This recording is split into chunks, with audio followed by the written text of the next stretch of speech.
Hi, I'm Anne. Welcome to or welcome back to my channel. Today I'm going to be both wrapping up the books that I read in April of 2022, and then I'm going to get into the books that I hope to read for May of 2022, and I have a lot of books I want to read. And before I start this video, yes, I do have a horrible bandage around my finger. I sliced my finger open yesterday while cutting a bagel. It's horribly painful. It's not even like that deep of cut, it's just I cut right in the bend part, and oof, it's horrible. So I'll only be wrapping up the books that I read in the second half of the month. So if you want to learn about all the books that I read for the first half of April, as well as all the books that I read for Picture This Readathon, I will link the video I did earlier this month down in the description. In total, I read 14 adult books this month. I am not going to count all the books that I read for the Picture This because they're their own thing. I mean, they're picture books, so they're not quite the same. I will briefly mention all the books that I read earlier in the month. I started off the month with Where'd You Go, Bernadette by Maria Semple, and I gave it 4 out of 5 stars. It was very good. The next book I read was The Histories of Religions in Korea by Kim Deok-hwang. This I gave 5 out of 5 stars. Exceptional book. The next book I read is A Day in the Life of Ivan Denisovich, which I also gave 5 out of 5 stars. I have a few 5 out of 5 stars this month. Next one I read is A Forgery of Roses by Jessica S. Olsen. I gave it 3 out of 5 stars. It was okay. Next one I read is Wild Irish Rose, which is the 18th book in the Molly Murphy series by Rise Bowen. And again, I gave it 3 out of 5 stars. It wasn't as good as her previous ones, but it was still fun. Next one I read is His Majesty's Opponent, Subhas Chandra Bose and India's Struggle Against an Empire by Sugata Bose, who is the great nephew of Bose. Interesting book. I gave it 3 out of 5 stars. Now we're getting to the books that I read at the end of the month. I think I have 8 books. I have 8 books to talk about. So the first one I read for my book club, and that is Circus of the Dead by Kimberly Loth. I talked about starting this one maybe at the end of my last mid-month wrap-up, and I was excited about this. I love the setting, I love the atmosphere, and boy did this disappoint me by the end. So it follows this young girl who goes to stay with her uncle in this bayou near New Orleans, this island, and she finds out that he lives as part of this Circus of the Dead, which is only open, I think, twice a month, where they do performances like somebody gets eaten by a tiger, but no, they don't. It's all just for fun. So it's like terror circus thrills like that, which I love that setting. I thought it was a brilliant setup. And then for probably 75% of the book, it is a love triangle between her, this guy that's kind of in charge of the circus, this incredibly hot guy who could be hundreds of years old, so kind of creepy that she's like 17, and then this other guy who is mysterious and just shows up every time the circus comes to town, and he is weird. So you have like that focus is the entire story. And yes, she's trying to figure out how to get off this island because nobody will let her off this island. That is like the thing she realizes after getting there. So great premise, but when you spend 75% of the book focusing on this stupid romance I did not care at all about. So I gave it 2 out of 5 stars. It was bad. I will not be continuing on in this series. All right, the next one is The Clackity by Laura Senth. Oh, I love this book so much. It's coming out in June of 2022, so it's going to be a couple months before it's out, but I highly recommend this book. It's about this girl who lives in the most haunted town in the US or something, where it's like filled with ghosts and witches and things like that, and her aunt gets sucked into this strange world, and this creature called the Clackity, who's basically this demon. He makes a deal with Evie, the main character, that if you go through these 7 houses and bring me this murderer ghost who's following your aunt, then I will release your aunt. So she travels through this world. Oh my gosh, this is like Tim Burton meets Alice in Wonderland. It's a little bit similar to Coraline, but oh, it is brilliant. It's so creepy. The different places she travels to, the different characters she meets, the different like creepy atmospheres. It's just so creative, the way the world is created. And yes, you enjoy Evie, but she's just kind of like a basic character. Like, she's a fun character. I enjoyed her, but like, there's nothing great about her. It's the world that was just brilliant, because it has this lightness to it, but then it's also quite horrific. So I don't know, it's a great book. It's a great middle grade book, but I also enjoyed it now as an adult. So yeah, I gave this 5 out of 5 stars. This was a great book.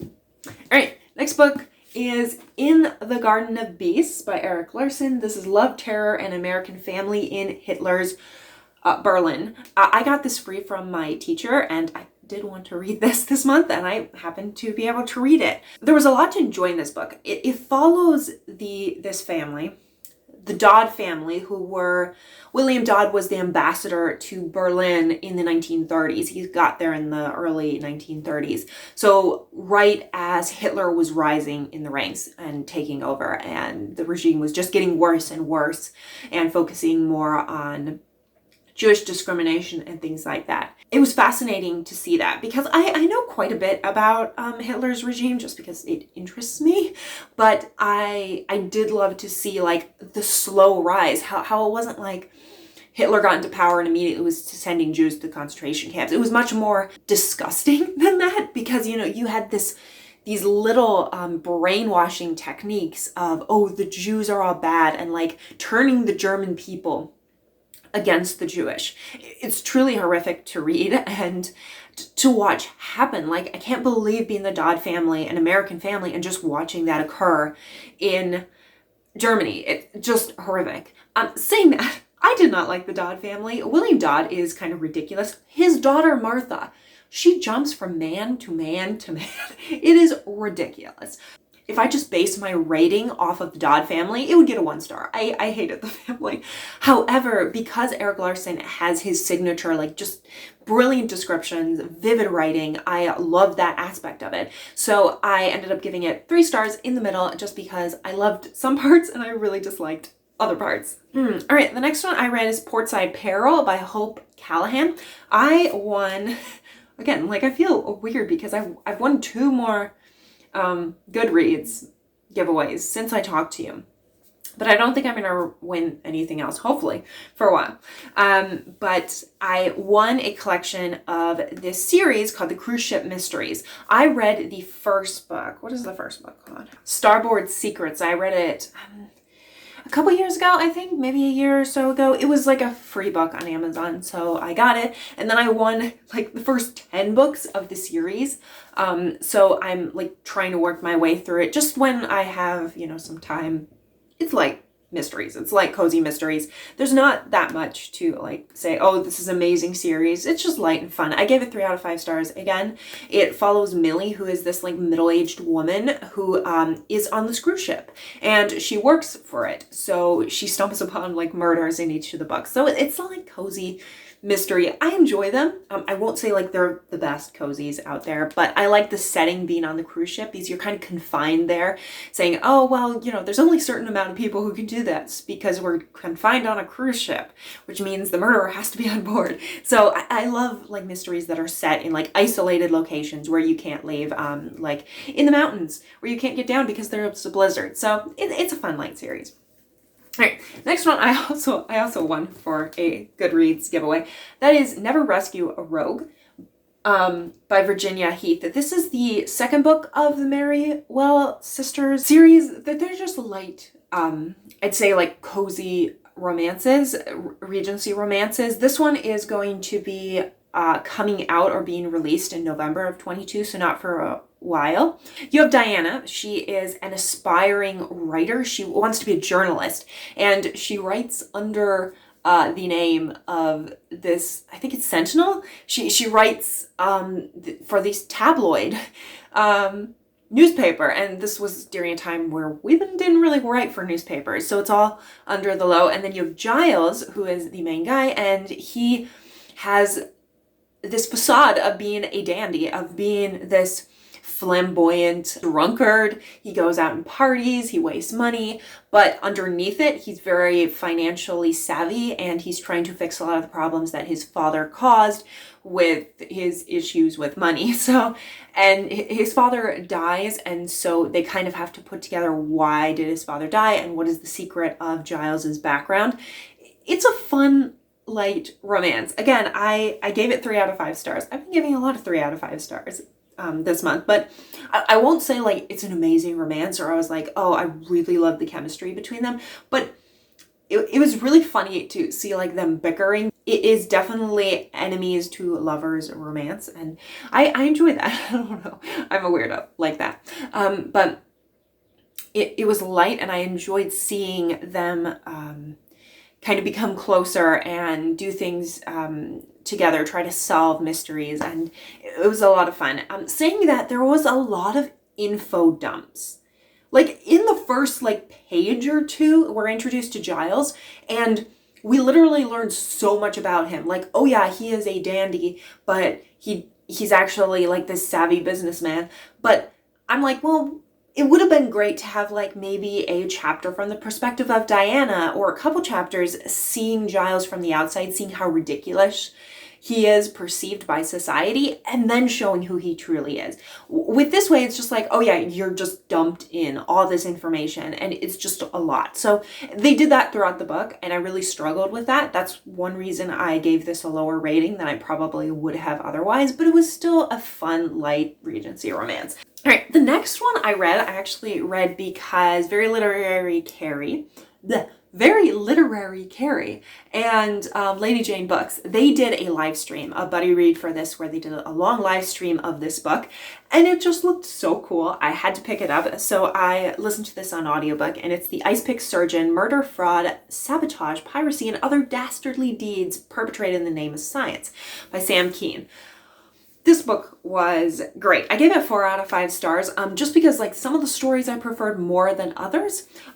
So basically, Kean takes different stories throughout history of when there were ethical violations to science. For example, it talks a little bit about the Nazis' experimentation on people. But the whole point of the book is to understand, like, where is the point where science ends and like immorality or unethical behavior begins. Like, in the name of science, we do quite a lot of things that maybe aren't ethically justifiable. Right now, you know, there's the whole controversy of experimenting on animals. And you see that a lot where there's tags on products saying, oh, not tested on animals, because that's a big thing nowadays. So there's a lot of like debate, even in the modern day, of like, where is that boundary? How far should we go where science actually becomes immorality? For example, one of the cases that Kean discusses is the case of Hare and Burke, where basically there was this mass market in the Victorian era for bodies that would go to physician schools, medical institutions, where medical students could actually study anatomy and understand the body in order to save lives in the long run. And Hare and Burke started to like murder people and give the bodies to the medical institutions. But the question was, these medical institutions were accepting bodies and paying for bodies without really knowing where the bodies came from. I mean, even before Hare and Burke were murdering people, it was very common for people to give the bodies over after grave robbing them, like digging them up out of the ground. And it was also very common for like wealthier people to leave guards by the grave sites of their loved ones for like the first week or two, because once like the first couple weeks were done, the body was kind of useless to the medical science field. So you didn't have grave robbing people after they, you know, were past 2 weeks. So they'd have guards out to keep people from grave robbing their like grandmother or their mother, which is insane.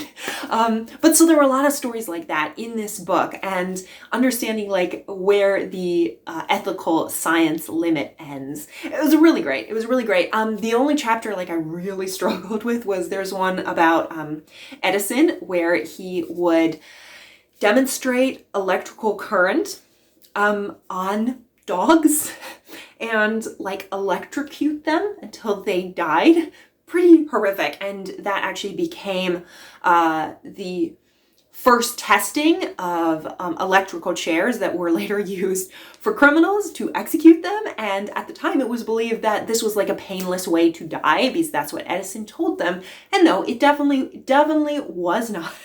It was pretty horrific. I mean, there's a reason that nowadays people on death row are executed through lethal injection, which kills them immediately with no pain, because electrocutions are pretty horrific. So I don't know, this book was really enjoyable. Like I said, I gave it 4 out of 5 stars. The only thing I would have liked to see is it definitely focuses more on Western science, so America and Europe. It doesn't really focus anywhere outside of that, even though I do know there were some unethical scientific stuff going on in China.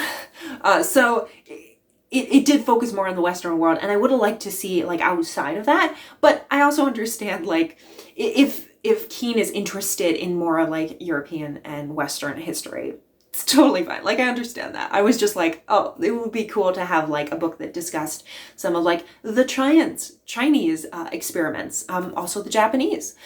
So I don't know, interesting, great book. I highly recommend it. I talked way too long about that one. The next one is Cicero Selected Works. This only has like a few of his works. In fact, at the end of the book, it has quite a long list of other books that are published about him. So this is very short. So it has a few of his public speeches that he did. If you don't know, Cicero was a 1st century BC Roman philosopher and politician. So he wrote, he was very prolific, possibly the most prolific letter writer in the ancient world. And a few of his letters are translated and put in here, but he lived during the time of Caesar, as well as Pompey. And a lot of the corruption that was going on in Rome during the time. He was around 80 BC to like 30 BC. He ended up being like assassinated during his old age. And his writing is just incredible. I will say, so the 2 big sections of the book just are speeches that he gave, whether they were at trials or just like accusations against a person or against corruption. He was very much against corruption in the Roman Republic. But then they also have a collection of his letters, and then he also wrote a couple writings to people on different philosophical topics. And this book includes his On Duties, I believe it's called, and In the Old Age, or Old Age in general, on Old Age. So on Duties, he talks about morality and why you should be good and how you should be good, what equates to good and what equates to bad. So the question of good and evil. And then the section on old age, he basically praises old age, and he's growing older at this time. So he's very much an advocate of accepting your old age and just like embracing it. And I love it. I love it. He's awesome. He was not a Stoic, but his ideology was like so similar to Stoicism. And I really enjoy learning about Stoicism. It's probably my favorite ancient Roman philosophy. So fascinating reader. Really excited to have read this. All right. And the final book I read this month was Arsenic and Adobo by Mia M. Manansala. I'm so sorry. She's a Filipino author. I feel bad. So this book is a cozy mystery. And I will say, when I announced that I was like reading this book, everyone was like, oh my gosh, this is an amazing mystery. So I had quite high expectations going into it. And for the first like third of the book, I was like, I'm actually pretty disappointed in this because yeah, it's okay, but it's not great.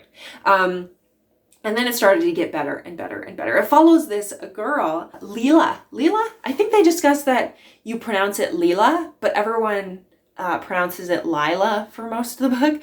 But Leela is this Filipino girl who she lived in Chicago. Her fiance cheated on her, and so she's coming back to live with her aunt, who runs this Filipino restaurant in this small, cozy town. And this critic, who is also Leela's ex-boyfriend, ends up being murdered in the store after talking very badly about the store owner. So Lila is accused of being the murderer, and so we kind of piece together what's going on, and it's mystery, and everyone is just so fun in this book.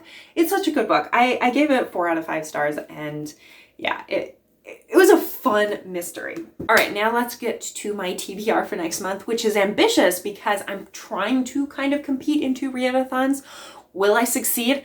Hell no, but it'll be fun to try. But let's get to the 3 books that I'm currently reading that I will continue to read into next month. I'm still working my way through the Lord Peter stories. I actually actively started to read it 4 or 5 days ago, so I'm currently 50 pages in, and it's almost 500 pages. But at least I'm getting into reading it, so I'll probably go through it relatively quicker now. The next one I actually started recently. I'm 70 pages in currently, and that is The Name of the Rose by Umberto Eco.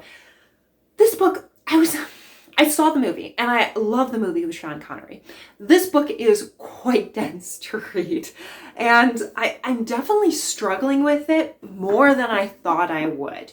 And I've switched to audiobook because I tried to read this in physical form, and my eyes glazed over.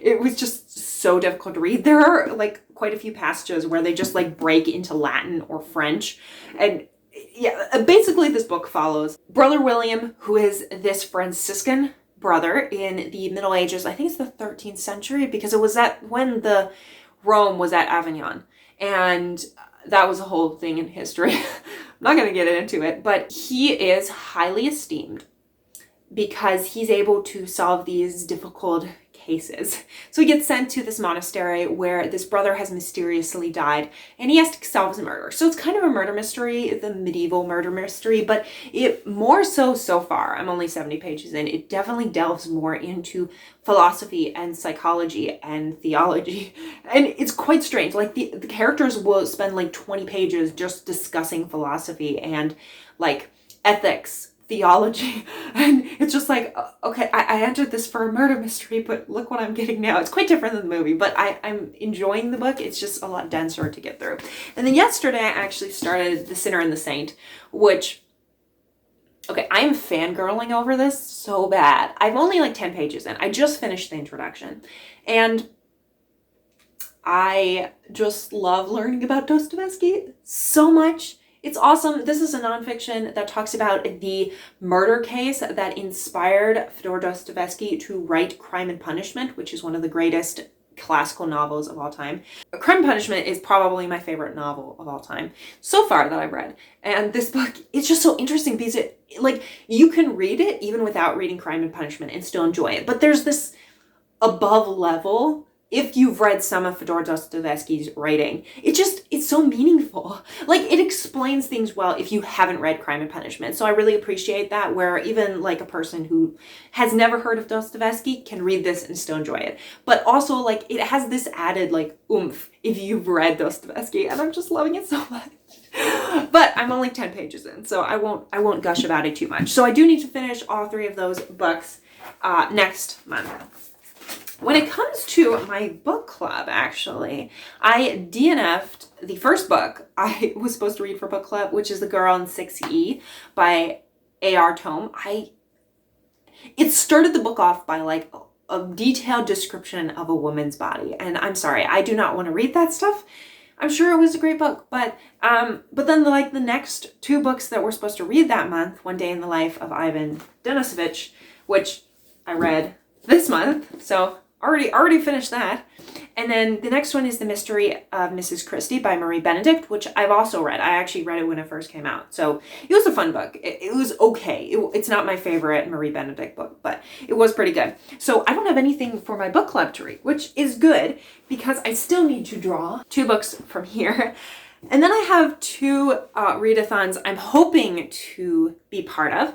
The first one is May of the Moderns. I will link the creator down in the description. It's basically where you try to read 1 or 3 books published between 1900 and 1950. So I do have well, I technically have 4 books, but one is also part of the other readathon.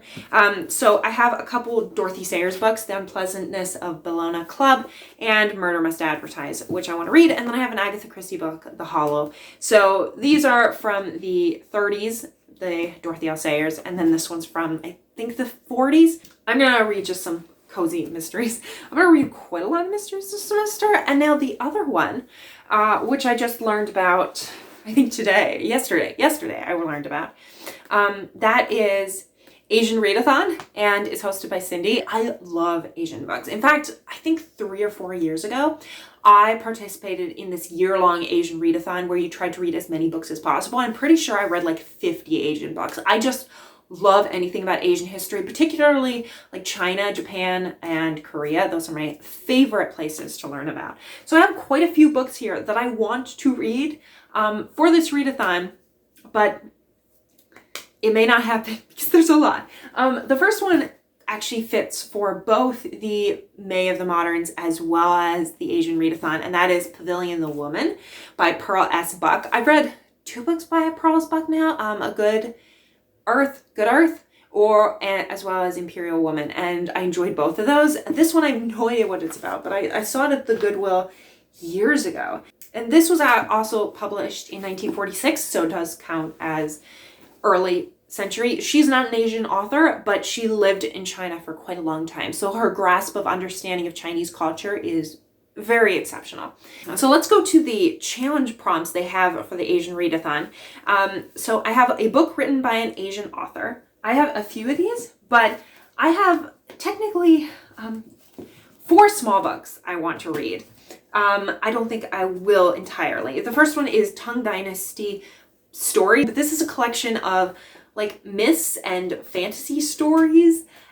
Yes, so I don't think they actually know the authors of these because they're like passed down, but the 2 translators are both Chinese. So the next challenge is read a book featuring an Asian character who is a woman and or older. So for that, I'm actually picking out the same one that Sandy is doing, and that is Wild Swans, 3 Daughters of China by Zheng Cheng. She is reading this, Sandy from Miss Reads a Lot is reading this for her book club. So I don't know if I will have time to read this, but it looks really cool. So I want to at least try to read it.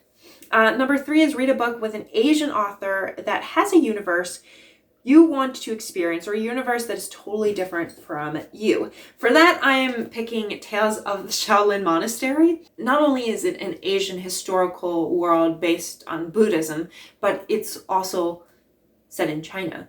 And it's totally different culture than what I live in now in the US. So number 4 is read a book by an Asian author that has a cover worth googly eyes. All right, for this, I'm hoping to read an entire series of books. So I read Jade Dragon Mountain by Elsa Hart, and it's a murder mystery set in 18th century China, and I loved it. But I want to reread this before I read the next 2 of the series. The White Mirror and The City of Ink. These covers are just absolutely breathtaking. I mean, that's the reason I picked up this first book, is because it's breathtaking. And then the last one is read a book with an Asian author that has a high rating or is highly recommended. For that, I'm actually going to read a very famous story. In China, it has been performed on stage. It is The Scholar and the Serving Maid by Feng Ai. This is a Chinese drama. It's been made into several TV series as well as on stage it has been performed. It's very popular in China. And that's why it's highly rated, I guess, because so many people love this. So many people grow up with this. And I know not much about it. So yeah, 2 books still to pull out of my books to read from my physical TBR, which all of these books I'm reading this month are from my physical TBR, which is good. I'm trying to cut it down, and I'm like, you know what? I'm done with college. I will probably have more time on my hands. Let's just try to kill myself by reading too much. All right, so first one. Let's get one that possibly I've already done. Oh no. Okay. First one is Life of Thomas More. All right. And then Chinese myths and tales. Interesting. That's like one of the few ones I didn't come up with. Here, let me go grab these two. I honestly no idea where Chinese myths and tales are. I cannot find it anywhere. It's not in any of these books that I have here. It's not on my bookshelf in there. I have no idea where it went, so I will look for it later. But yeah, so the first one is The Life of Thomas More by Peter Ackroyd. Thomas More, I am a massive fan of, and Peter Ackroyd did this amazing biography for Shakespeare that I read a few years ago. So I was excited to find this because I was like, well, I love Sir Thomas More and I love Peter Ackroyd's writing, so why not get that? So that would be harder to read, but not as bad. I did want to add another book to my Asian Readathon, which is Nanjing Requiem by Ha Jin. It's like a fictional version of the rape of Nanjing, I believe. And yeah, I'm really excited to read that too. I forgot that I owned that, but yeah, I don't know. I will look for Chinese myths and tales, but I have no idea where it is. I don't know what I did with it. So there are all the books that I read in April, as well as what I'm hoping to read in May. I've never had an ambitious TBR like this one, so we'll see how horrible it goes. But thank you so much for watching. If you like this video, like, subscribe. I post every Saturday and Wednesday at 6 p.m. Eastern time, and I will see you all in the next video. Bye!